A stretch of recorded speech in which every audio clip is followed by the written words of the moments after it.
Hello and welcome to our live episode. It's Seahawks free agency. It's going down. It's the Russell Wilson trade. It's official, gentlemen. Joining me to talk about it, Adam Emmert, Clinton Bonner. Adam, we had a press conference and everything just to make it official.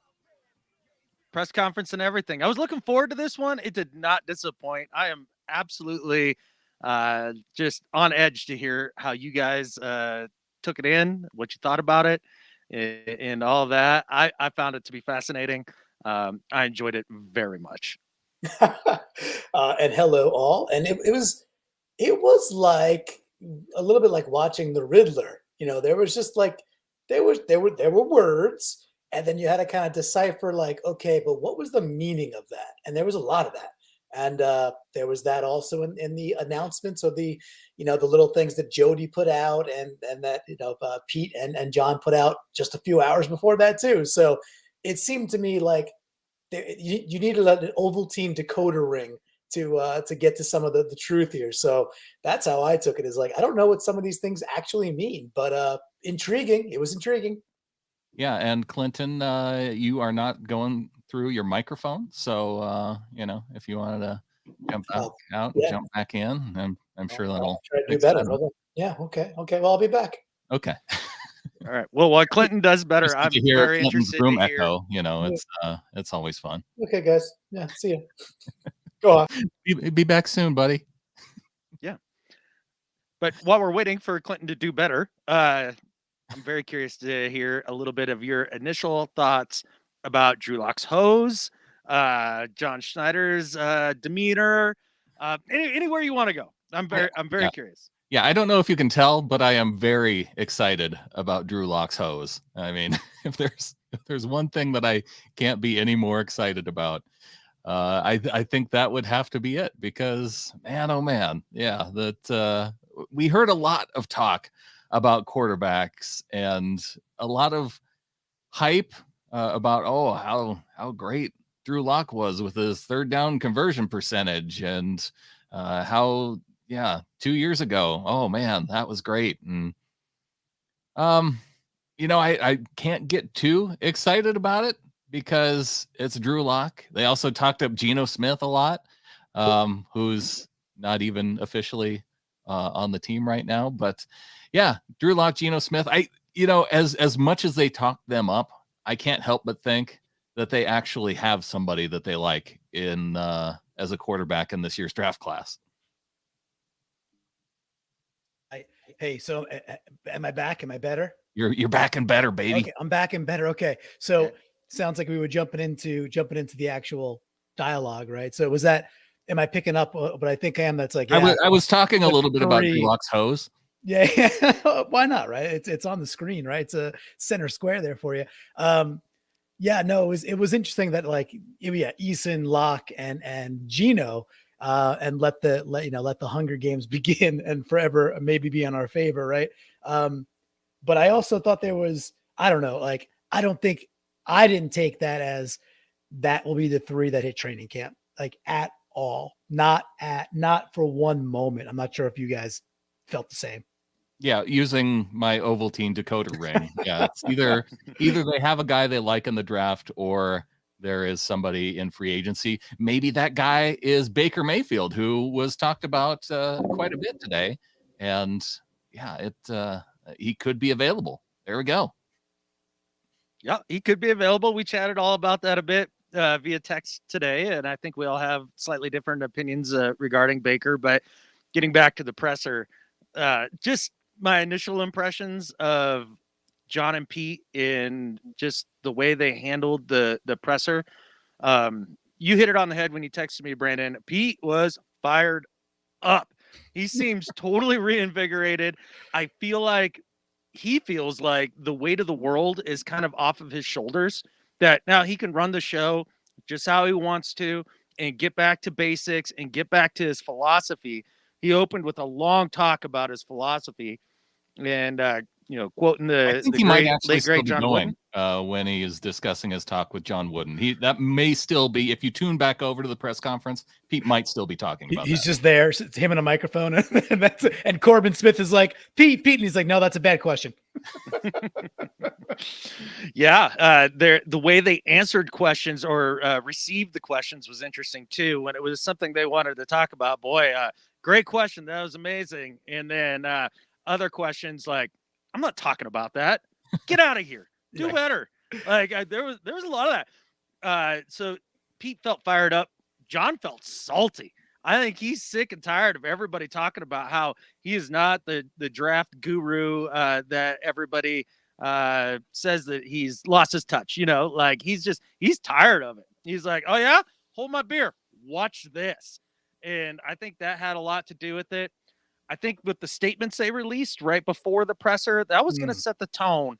And I thought it was pretty extraordinary that Jody put out a statement herself, because you don't often, I don't know that I've ever heard from her in that way. And I thought one of the things I got out of that, and maybe you guys will disagree, but I think Russ pissed off Jody. I really do.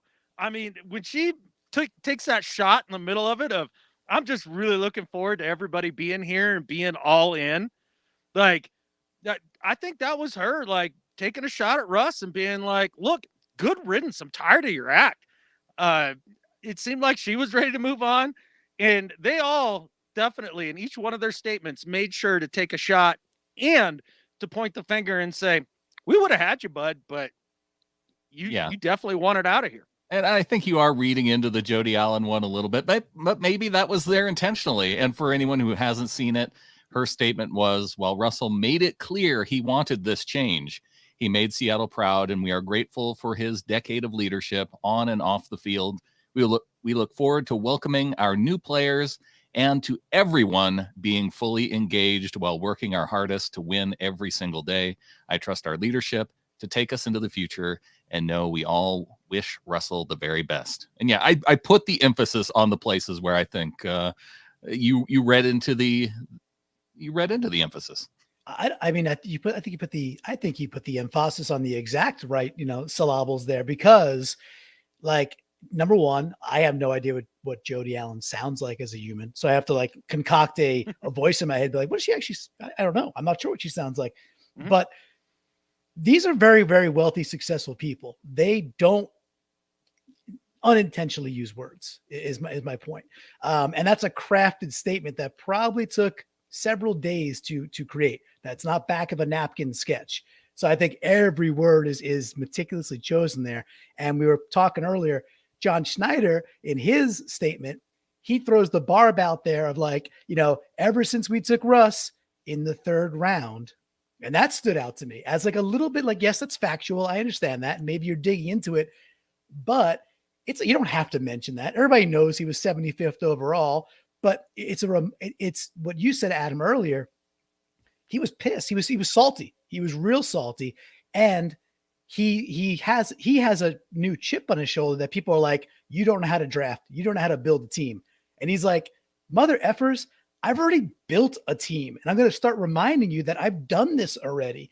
And that was the piece that, bringing it back to Jody, when of all they were very animate. Like Pete was really animated today. Like looked like Mr. Furley out there for some instances, right? High on life. Pete Carroll, high on life. Yes, but they were the most I feel like leveled up when they talked about the relationship with what Jody gave them, what Jody has provided them, which was like, and Pete said it 1,000 times, this like second chance at a new beginning. So I think it kind of all came full circle that, back to your point, Adam, John was not having it. John wants to change the narrative and change it quickly.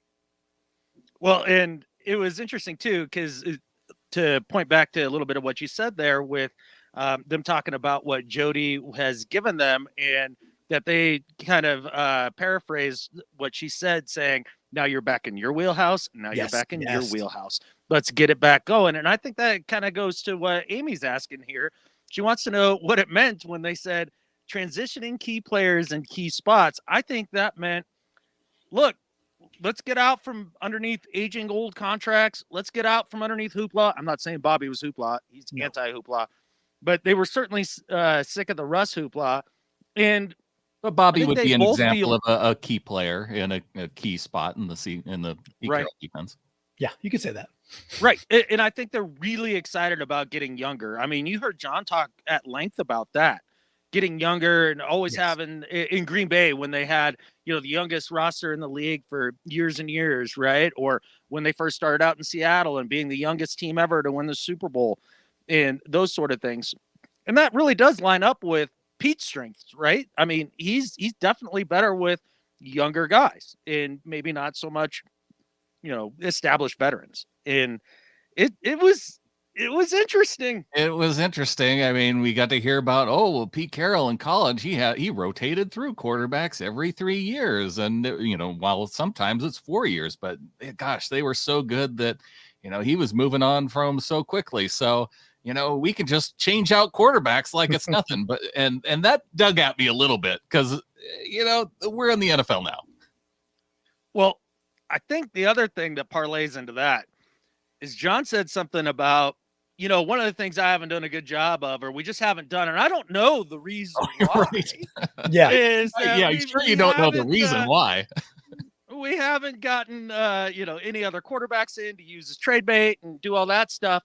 And I think that was the shot back at Russ too. Like, hey man, we could have done a lot more for you if you wouldn't have gotten your panties in a twist when we so much as looked at a quarterback at a pro day. And if we could have gotten some of those guys in, we might have been able to parlay that into more offensive linemen, things like that. It's an asset, and it's something you should always be building. And I think that was something he was trying to make a point of. I think so too, because it's well known that they went out to Josh Allen's pro day in Wyoming and others, that they were high on Mahomes and others were too, of course, high on Baker. We were talking about Baker earlier. But I agree that it was just John trying to do a little reclamation of no, I know what I'm doing here. And we have a cleaner slate, not saying clean, not saying it's a perfectly Zamboni sheet, but cleaner than it's been in several years. And back to the point of the youth, that's absolutely the biggest piece, right?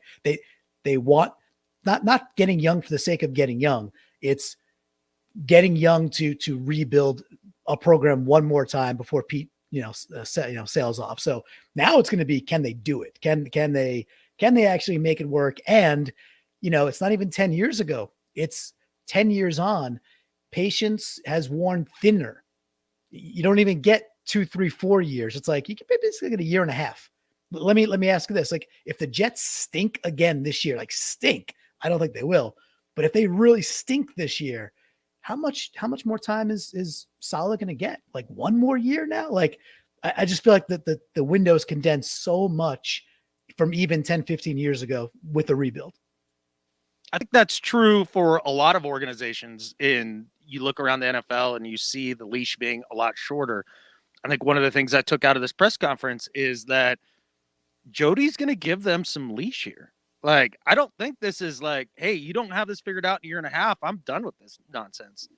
It sounds like, hey, you guys are the architects of this stuff. You've done it once. I know you can do it again, and I'm going to let you do it.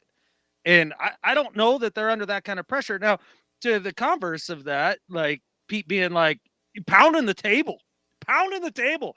We are going to freaking win games this year. He literally thumped the table when he was saying those things. That wasn't an exact quote, but kind of gives you an idea.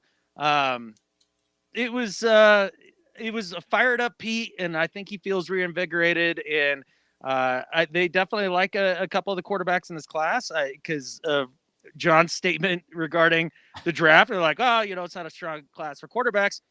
Says who? I love that. Whoops. I love that. I'm like, me. I'm one of those guys, but I'm also an idiot in a plywood box in the woods. So it'll be interesting to see if he proves out right there. But the other thing I read from the tea leaves on that is I don't think they're looking for somebody near the top of the draft. I think they're looking for a value pick later. One of those dudes fall quite a bit that they actually like. I also enjoyed the way that John took accountability. To Jason's comment here, it's like, I think it was my fault that we did not tell Bobby. And I don't know if that's Jason trying to take the blame No, there. I think I think it's Jason's fault. I'm going to take some blame. It was partly my fault that we didn't tell Bobby. I didn't tell Bobby, so you didn't tell him. Yeah. I saw the tweet and I didn't tell Bobby. So I mean, partially, No, Clint, wait. No, it's also a little on me. I mean, I had the solar turned off, and I could have been ready to go. And tell Bobby too. So I'm glad me, you, and Jason and Brandon John and Pete, we and can Jody, all share in some of the blame. the equipment manager. Yeah, all of us. It's all of our fault. So, well, and I was glad that they addressed it in the way they did. I would have been upset had they not addressed it in any other way, because yes, it's something that you cannot drop the ball on. Like, as soon as you make the decision, you call him. And I know John Schneider, he tried to give a roundabout explanation of, when guys have agents and yada yada. So the main thing with that, though, is that I didn't get the takeaway that Bobby found out through the media. I think it was he learned about it somewhere before in the chain of the decision being made, him finding out about it through another channel, and then it got reported out through the media. At least that was kind of my takeaway from how they explained things. He didn't hear it through the media, but he didn't hear it from the team either. Well, they said too, to just take that one step further to your case. Like he said, hey, when the Schefter tweet was out, you had talked to him by then. They said yes. Right. Yeah. So like that was the first one that I saw when I didn't tell Bobby, and I have regrets, a few, but I think you're right. I think it leaks some other way. And again, it's 2022. Crap leaks all the time. So, but again, it shouldn't, like, it should have been done better. Period. Right. Period. It was the other day I was making excuses. I was like, well, you don't know, like, what has to transpire. I was thinking to myself, does a lawyer have to like get involved and say, yes, that's now official. You could make you could make that call. Is there a gap there? And it didn't sound like that at all. It sounded like they just delayed it, wanted to do it on kind of their time and terms, and they blew it. They waited too long. So that's what it sounded like to me. Yeah. It also sounded like that Pete was pounding the table to not have this move happen. Oh yeah, he said that when it came to Bobby, and I think that I don't know if I buy that. True. Okay, and that's fine. I totally understand. I mean, I heard him even reiterate today that he had no intentions of getting rid of Russ. When I see his face in the presser, when he was asked that question, it was already in the works. Yes. So there were a couple other things that, like, player wise, and I'm not talking about free agents yet. We'll probably get there too. But I thought the piece for when they asked about Cody Barton, that part actually felt pretty, again, back to the word intentional, and also like very important. It's like, hey, I was trying to flag, like, okay, where's the believe-o-meter in how do they feel about Cody Barton? And I walked away from that, and maybe it's just me confirming what I want to think about Cody Barton, but I think they're fairly high on him. It's like, at the very least, he's going to get the shot to be the guy with Brooks. And obviously today they'll go out and get a quality linebacker, an edgy linebacker for that 3-4 hybrid we're going to play with Nwosu. But I was pretty encouraged by that it's like, hey, it's his time. He's put in the work. He is the next guy. He's the next guy up, I think was the quote. So I don't know if how'd you guys took that piece of it. And are you guys, I guess more importantly than that, are you guys comfy with the idea that Barton might be a starting linebacker for us going into this year? Yeah, it's fine. I don't think that they need to go out and pay anybody.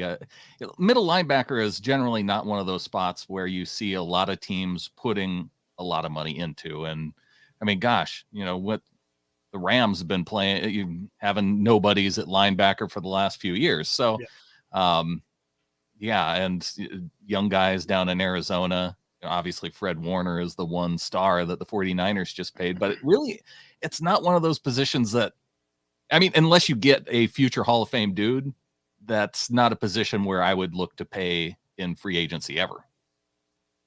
And I think Cody Barton's play has backed it up. I mean, when he's had his opportunities, he's kind of shown out. I've actually enjoyed what he's brought to the team, and the way they talked about him in the locker room made me think that he's one of the dudes they're looking at to not build the culture, because I think Pete made it very clear that the culture is his and it's there and it's awesome and everybody else will see it. It didn't leave with Russ. And but he thinks that Cody is one of the guys that will continue that culture and help build it even further.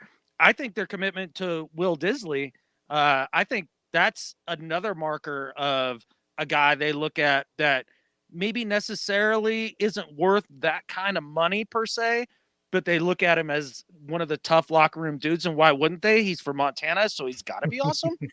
And I just thought that move was interesting, especially knowing that you're getting Noah Fant back in the trade, and knowing that they're high on Parkinson. Yeah, right? I think it's a pretty good tight. I mean, it's an interesting tight end room, and obviously we think GE is gonna, Everett's gonna be gone. You would imagine, right? At some point pretty soon. But they it was cool to hear them talk about Fant too, because you get like, I don't know, watered down's the wrong term, but because things are so seen, this is a better way of saying it, because things are so seen through the spectrum of fantasy football, like things are so diluted. That's what I was trying to go to. That if a dude doesn't perform in fantasy football, he's not good at football. And those two things are not, that's not an accurate statement, not a certain ways. And what surprised me was when they said, yeah, Fant caught, what do you say, 58 or 68? 68 balls. 68? Yeah. But he threw that number out there. I was like, damn, he caught 68 balls. I had no idea. I follow the NFL. Just think of what Noah Fant could do if he got a quarterback throwing to him. Oh, wait, it's the same guy that's going to be throwing to him in Seattle. Yeah, sure. Or Gino, okay. Right? Or Eason, right? And the piece there though is that's kind of an illustration though that like Bridgewater and others did use tight ends more often, right? So that might just be part of it too. It's like they want to get back to maybe earlier Russ when it was the Zach Miller type stuff. And I look forward to that. I love the tight end position. I want to see the 12 personnel. I want to see us like, it's not smash mouth football. You can be highly innovative from the 12 personnel and do lots of cool stuff.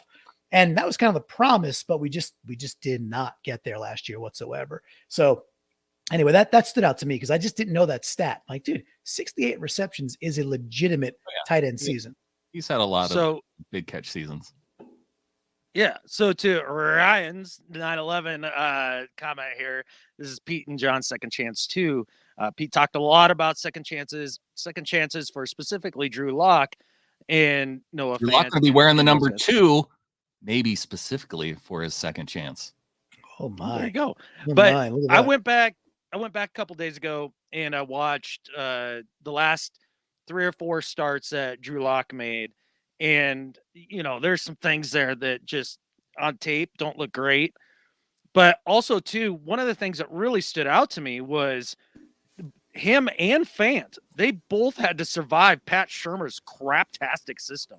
I got watching their route concepts and the way that they attack defenses. It just didn't make any sense. It was like they thought that we were in 1992 and it was like the K gun and everything was 15, 20-yard shots. It took forever to develop. There were no gimmies. There were none of that stuff. Nothing was ever schemed up to be open. It was just traditional, have, Phil Simms back there, just, 5 steps, read down the field, read man coverage. And there's no layers concepts. There's no mesh. There's no crossers. There's no RPOs. There's no screens. There was no easy stuff. There's no gimmies, And that's really tough for a quarterback like Locke, who, in my opinion, having looked at it just a bit more deeply, I think he's a little bit of a slow processor. He doesn't see man coverage really great. He's actually pretty decent at zone because a guy kind of gets into his zone and he sees it, throws it. He's not an anticipatory thrower. You're going to have to run a very Goff kind of centric offense, which, we got the guy to do it to get the most out of him. It's going to have to be very simple, clear reads. You're almost going to have to get down to college simple if you can get there with him. then you might get that guy they were talking about his, first 5 games with the Broncos where he broke John Elway's record for the most wins as a rookie, and he did 5 games. He did it 5 games. 4-1. Second chance is 4-1. Yeah. But both those guys, I think it's going to be interesting seeing them in a more schemed up kind of system that they don't have to rely on, old school kind of just your guy beats another guy. And that's another thing that I took away after watching that Broncos film. Everybody's like, oh, Russ is going to Denver. It's such a better roster. Like, I mean, they're going to be so much better.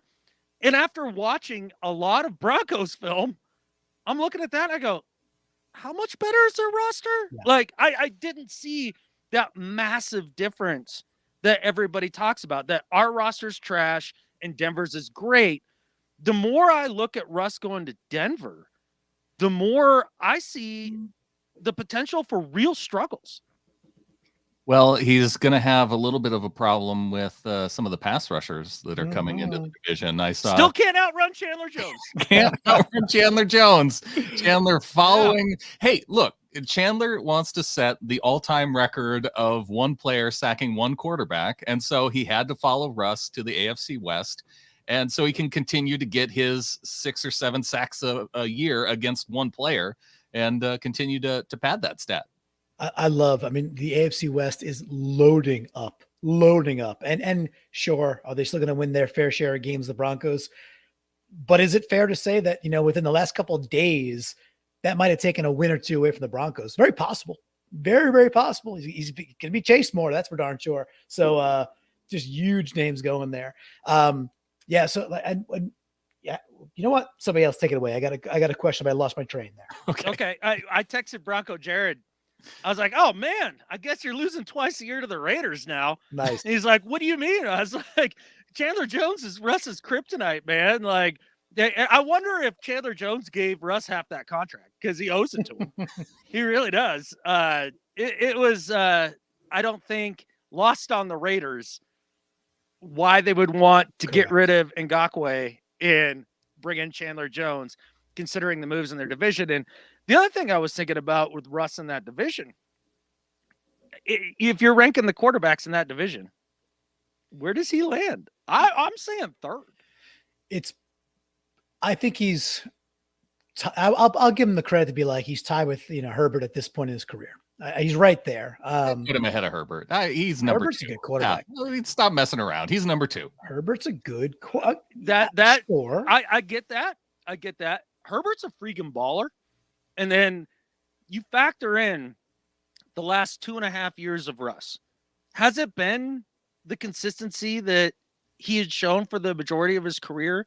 Had his clutchy moments showing up like they had for the majority of his career? Those things seem to have faded a bit. The consistency, because how many games did we go through? And I'm not even talking about the finger injury games. I'm talking about the last half of the 19 season. And it's just like, where did this guy go? Did he figure out too high safety concepts? And is that something he's going to be able to overcome with a first-time head coach in Denver, in an offense, in a city that's expecting him to be the savior? There's a lot of pressure there that he's bringing upon himself. And maybe that'll bring out the best in him. Maybe that's what he really wanted. And, and I wish him luck. Just the more I think about some of the erosion of Russ's game around the edges at this point in his career, going up against the likes of Mahomes and Herbert and shoot, even Carr with, Chandler Jones there for him. I don't think it's going to be the cakewalk that most Broncos fans think. Like Jared said, well, whatever, man, we got the, future MVP. Well, he's going to have to figure out 2 high safety concepts before he even gets a vote. Yeah, I think that's something that remains to be seen. I'm not ready to start dogging on Russ just because he's not our quarterback anymore. Now, are you sure?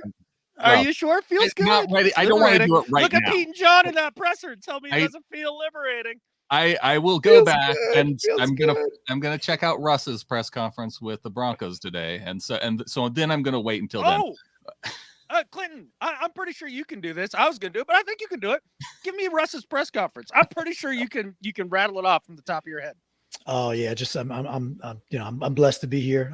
This is a blessing. It's about going all in. It's about being here. It's about being your best, and it's a mentality of being unlimited and staying level and staying neutral. I want to stay neutral throughout the entire experience, and it's an opportunity. It's an opportunity to come out there and just do really. It's about the work ethic and what you put in every single day. And I'm surrounded by guys, and it's really a blessing. I want to know around this room, I wonder why not us? Why not us? I want to know if he named off all of his receivers and running backs, like if he announced them all by name during the press conference. What that's his thing. Over under of players on his new team that he called out by name in the press conference. That's great call. Yeah, because he loves that. He'll get down to like the Kenny Hamlers, Ken Hamler. He'll get down to that like fourth receiver level. He just keeps rattling. Can't help himself. He was already promoting though that everything that has happened to make his move from Seattle to because it wasn't him that what was the word that he used? He didn't it wasn't him that started it.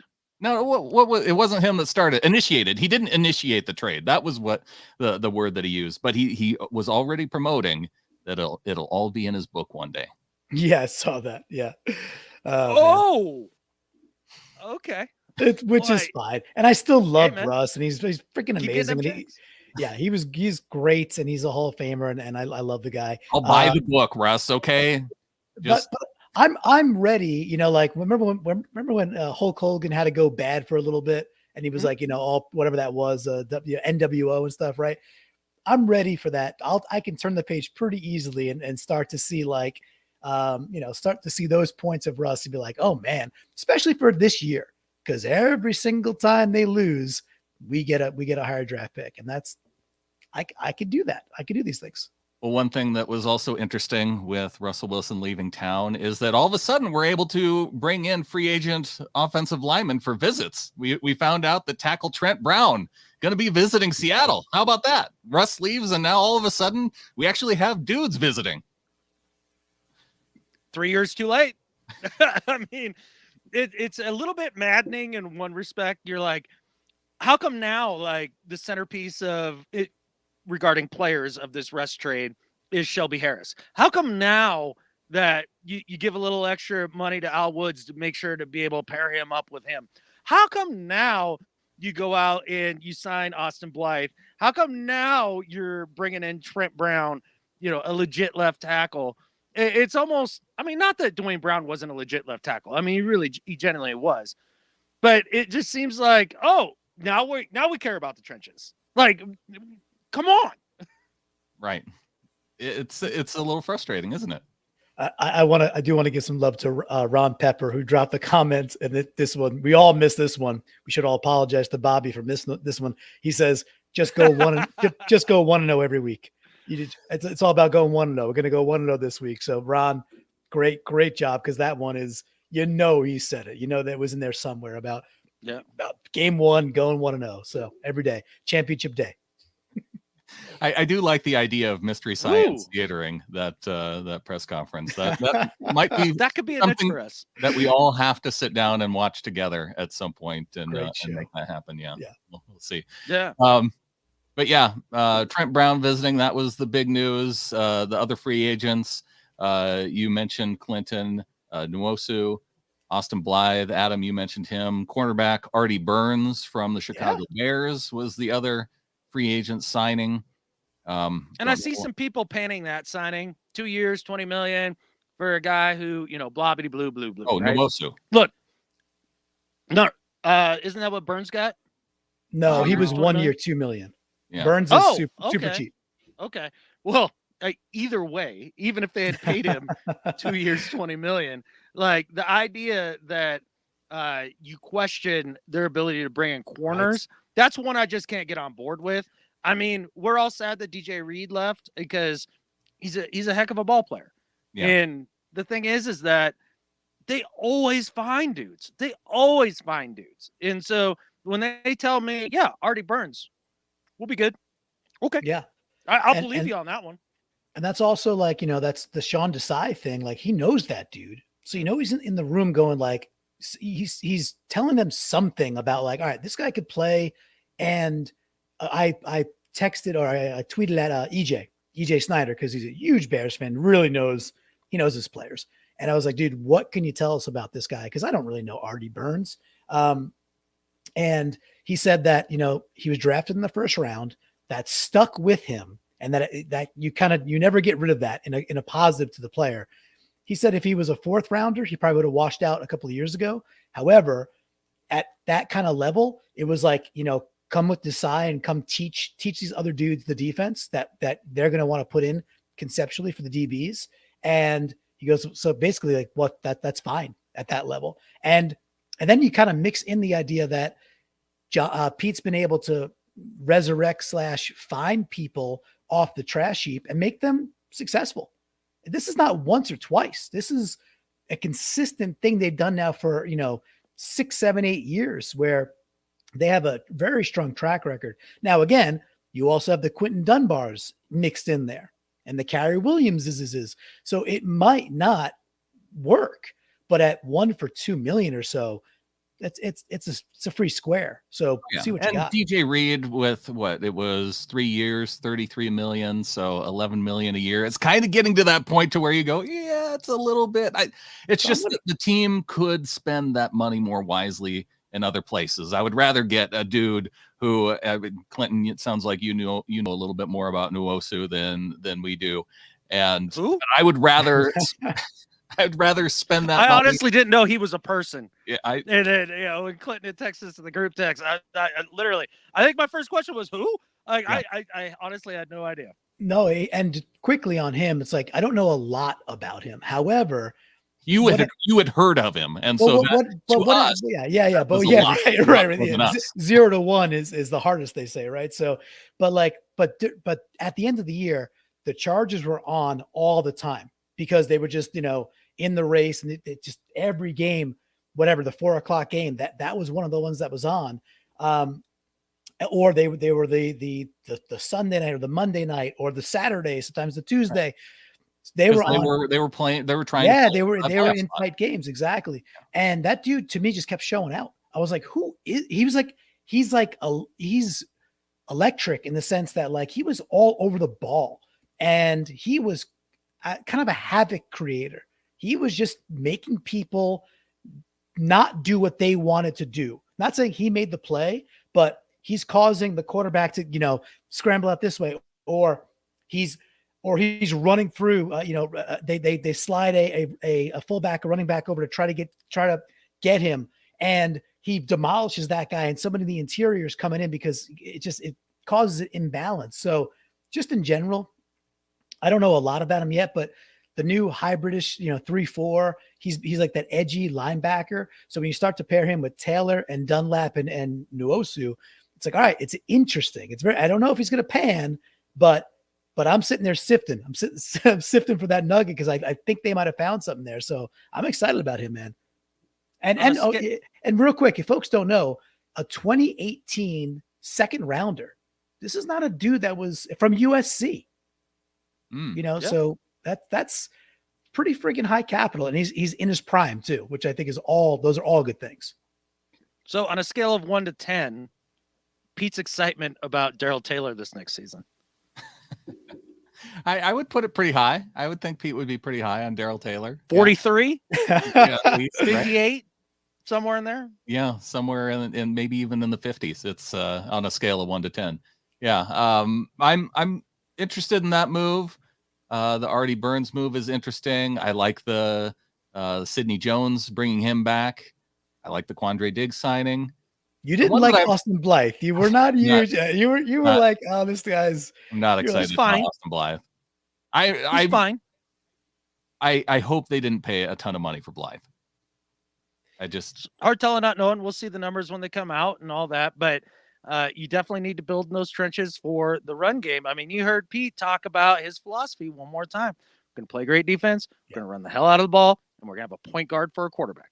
And my next question for you guys is, in that mantra that he just stated, running the ball might be, I mean, he used to say it in his beginning of the year little State of the Unions that running the ball with toughness, it completed the circle of toughness. Where are we at on running backs here? I mean, I'm a little surprised that they haven't brought Penny back already, but that whole market is moving really slowly too. Yeah, it is. You you even have players agreeing to play somewhere, and then the next day not, and then going back on their word with McKissick, right? So like it's even moving that much. It's more like molasses, right? So, but Brandon, go ahead, man. You were about to say. Oh, with the running game, I think that's something that we're just gonna wait and see. I think that's gonna move relatively slowly.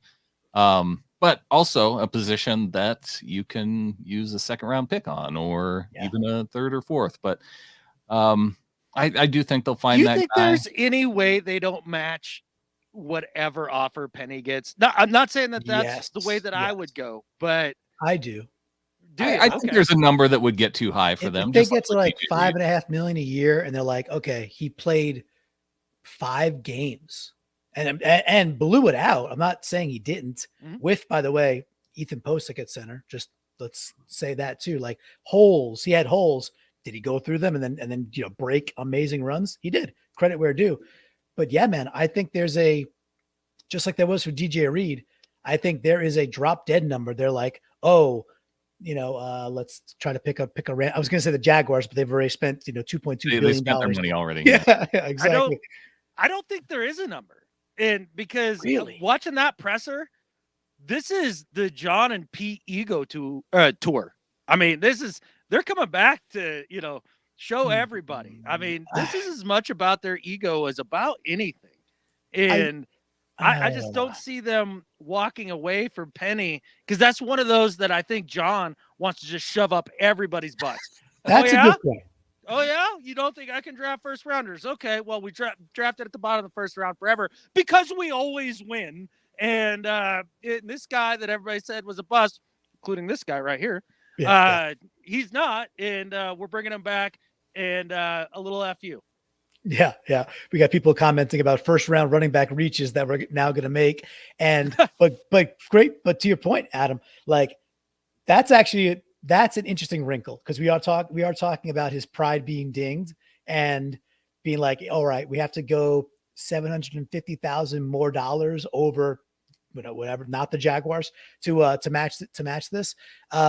Do it. And I can see pride coming into that a little bit. With that, I'm really intrigued by the 40-41 back-to-back. I keep gravitating back to the idea that look at second round running backs. Just go look at some of the best running backs in the league right now. A huge chunk of them are drafted in the second round. So, and you might even be looking at like at 40, it might even still be RB1. That like whatever you want, whatever your, dealer's choice, your favorite running back is still there, because no running backs are taken yet. So that to me is a very interesting spot where it's like, if Penny's inching towards $5 million a year and you can get a dude at 40 or 41, and it's the pick of your litter, and you can put him on a rookie contract, dude, sorry. Bye-bye. That's what you do. With running backs. We've had one free agent running back, well, 2 free agent running backs signed of significance. Chase Edmonds went from the Cardinals to Miami, and $6 million a year. So hold on one second. He's going to come in higher than $6 million a year. Adam, I thought, Brandon, sorry. I thought when you talk about significance for Seattle, I thought you were going to talk about Eddie Lacy. I was going to vomit. So if anybody saw me like preparing to grab a little airplane bag, just know why, because I thought he was going to talk about Eddie Lacy for a second. No, I'm talking about this year. And all right, I'm done. And they also got Raheem Mostert. Miami did, and picked him up for 3. Yeah, I like Raheem Mostert. Yeah. So those are your 2 first running backs that are off the board in free agency. Okay. I think Chase Edmonds is a nice player if he's used accordingly. I just think he's got a. He's all right. Yeah. Fine. Yeah. I'm curious for you guys. So I'm not sure that they're going to use the draft picks that they have this year in order, especially with John's joke about, well, we're going to select 8 times. Who am I kidding? Yeah, I say eight, you know, right, that I thought that was pretty funny. But with those first 4 picks this year, is there a position group that they could draft that would piss you off? Tight end. Okay. Like that would be nonsensical considering what they've already done at tight end. Safety. I think that would be kind of silly. Other than that, I mean, I don't know. I could see them drafting a safety if they liked somebody a lot. Yeah. Mainly because I think they could see Quandre in the Lawyer Malloy role to the new Cam Chancellor. Yeah. Oh, the other running back that got paid was James Conner from Arizona, who is $6.5 million a year, or 7, something like that. Yep. So that's going to be the top of your market. Penny's not going to go higher than that. In that case, I think Penny's coming back to Seattle. To close out on that part, I agree. I don't think he's going to get that kind of level money because Connor's been, while he's had some injuries, he's been a heck of a lot more durable. Multiple teams shown out now with the Steelers and had a very good year at the Cardinals. Although his yards per carry is kind of trash. If you compare his YPC to Edmonds was over 5 and Connor was like whatever 3.5. And Connor got all the touchdowns. He got all the love. So it's kind of like, again, that's like fantasy football prism. Oh, Connor's great. Maybe. I don't know, but I agree with you. 6.5. I don't think Penny's going to get that kind of money. And I'm with you. The first round running back, count me out. That's especially number 9. I'm out on that. You know what'd be worse than that though? Is Eddie if they Lacy? selected a quarterback there. Oh, like at 9. There's not a first round quarterback in this draft. I don't see it. I think the guy that I would select the highest would be Pickett, maybe at the end of the 2nd. And then, a few dudes maybe in the 3rd, and then a bunch of guys that are in that, 5th, 6th, 7th round or undrafted. Like, I think that's kind of where they fall. So if they used one of those picks this year on quarterback, I'd be very disappointed. Yeah. And if they used it to trade for a quarterback like Matt Ryan, for instance, I would also be upset. I saw somebody on Twitter suggesting that we should trade a first round pick and Tyler Lockett to Atlanta for Matt Ryan. I mean, who sent that? Was that was that the GM of the Falcons? Yeah, exactly. Was that Shortbread or Focaccia, or was that Kyle Pitts sending that out? Like, I mean, that's the number that Matt's playing at. Like, is anything over a 6th an overpay? I would say anything over a 3rd is an overpay, right? I agree, because you're taking on a gigantic contract for a dude who's what they say not good. He's becoming the Phillip Rivers, Drew Brees, Roethlisberger. If he was good, I'm saying last days. That. Yeah, but yeah. I think Matt Ryan's a better quarterback than you think he is for his career, but we're talking about like still like shades here. We're not talking about all timer. And with that, it's still entering that. Yeah, you're on your last 2 years where you can't throw the ball more than 25 yards downfield with authority. So no thanks. No thanks.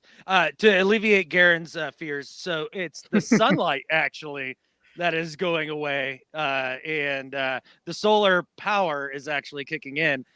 Just in case anybody was curious, I've been at 100% battery for weeks now because solar kicks ass. Nice. And it's working great.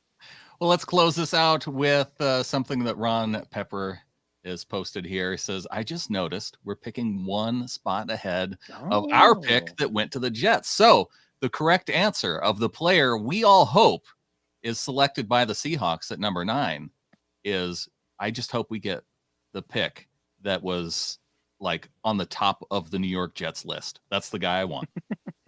Very nice. Are you sure? Is that where you want to aim? Whatever the Jets wanted? No, that was a bad idea. It was a bad joke. And I think with that, there's only one thing left to say. Go Hawks. Go Hawks, fellas. Go Hawks.